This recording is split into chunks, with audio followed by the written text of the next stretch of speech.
All right, we're in it, everybody. Week 11 preview show for the Not Shamrock Fantasy League. If you're like me, football's stupid, and who cares about football anymore?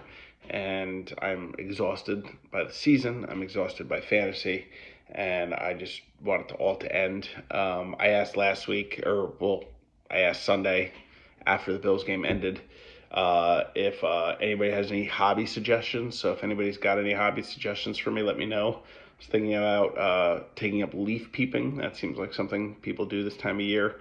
Because watching football and stressing about football is not for me anymore. It's just awful, terrible, and as I've said, excuse me, many a time, watching football brings me no joy.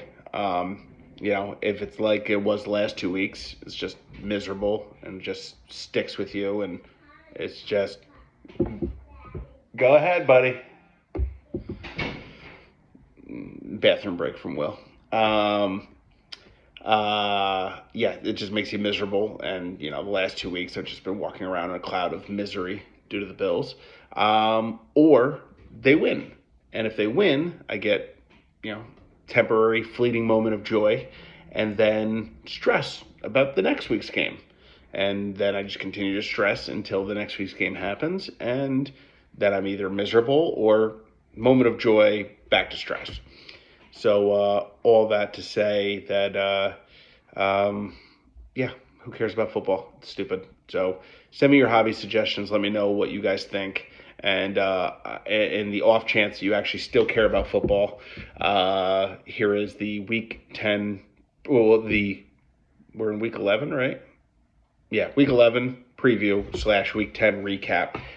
Just to recap real quick, let me get back to the scoreboard. This week we only had 2 games that could have been affected by anything going on the bench. First of all, congrats to Marissa, who was the high scorer this week. Marissa is the second person this season to be the recapper 1 week, and then the next week, literally the next week, be the high scorer. That shows you how unpredictable fantasy football could be sometimes. Marcel did it earlier in the year where I think he was high scorer, low scorer, high scorer 3 straight weeks. So congrats to Marissa for coming back strong, being the high scorer this week. Courtney was the recapper this week. I'm sure you guys all saw it on Tuesday.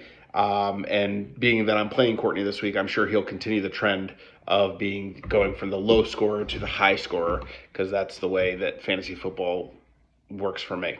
So on to the games. I beat Rob. Marcel and JJ had a 121 to 120 game, 2 of our 1-point games this week.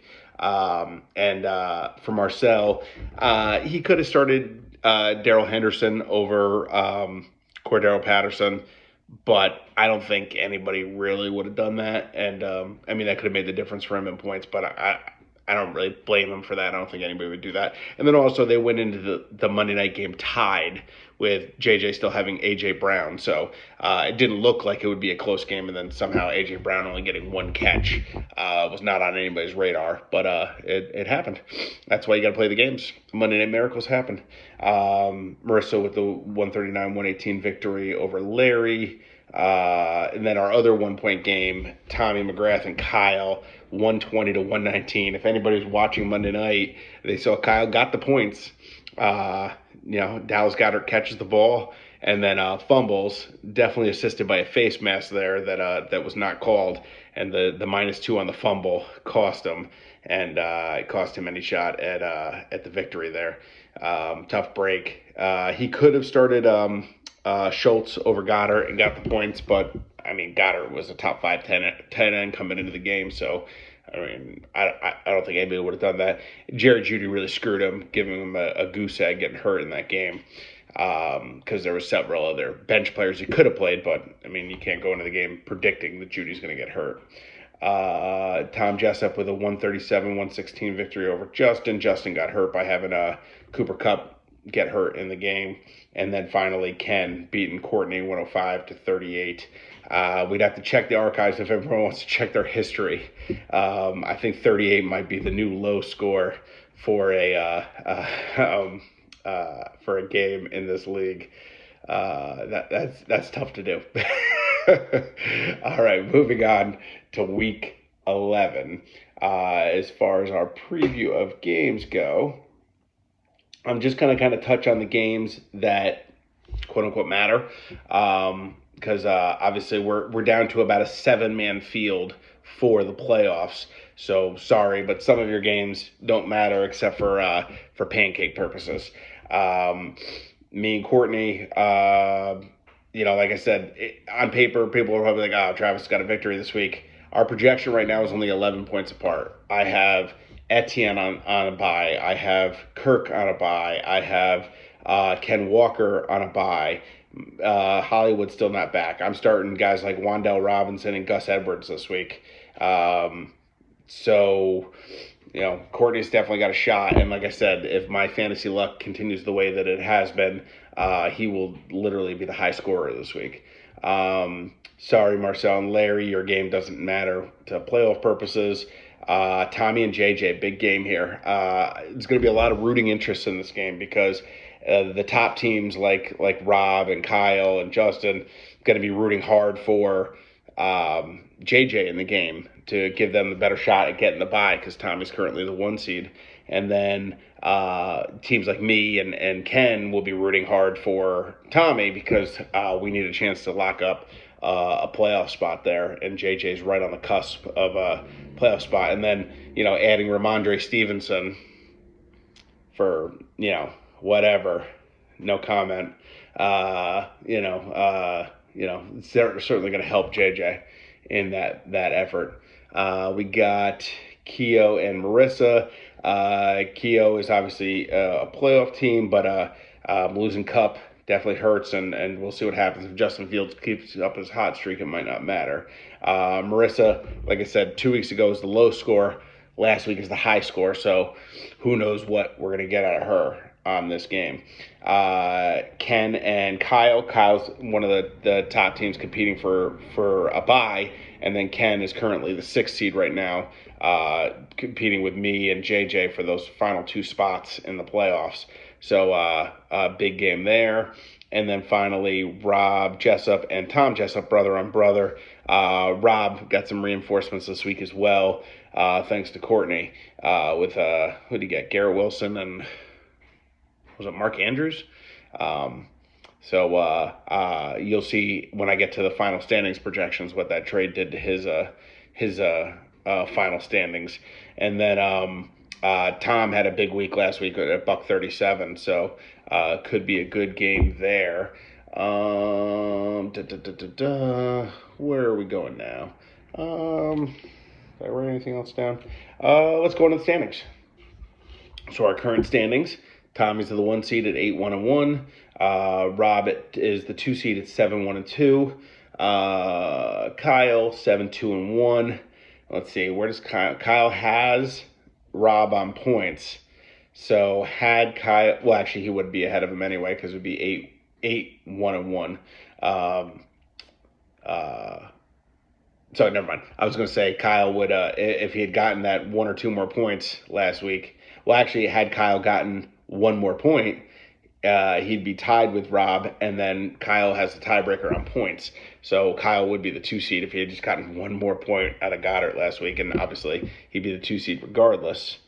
Actually, let's see, he'd be 8-1-1. He'd have the same record as Tommy, but Tommy's got him on points. So Tommy would be the Tommy would still be the 1 seed had Kyle even gotten a tie or a win last week.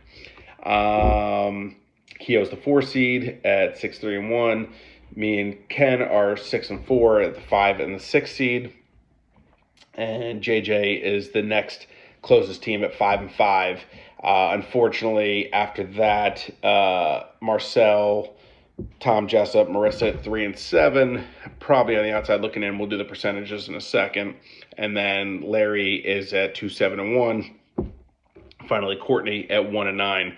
So we have 4 weeks, I believe, left of the season. let's see, schedule 4 weeks, and currently Courtney is a game and a half back of Larry for the final seed. So Courtney's got to make up a game and a half over the final 4 weeks on Larry to avoid some pancakes. And then he's 2 games back of Marissa, Tom, and Marcel. On to playoff percentages. Tommy McGrath is at 100%. So Tommy has locked up a playoff spot. Rob and Kyle basically have locked up a playoff spot. They're both at 99% to make the playoffs. Justin, pretty darn close as well, is at 90% to lock up a playoff spot. Then comes me at 87%. So, not as high as those other guys, but still pretty high percentage. So you got 5 playoff spots right there. And then Ken is at 73%. With JJ not just behind him, but JJ at 47%. So we'll see what happens there.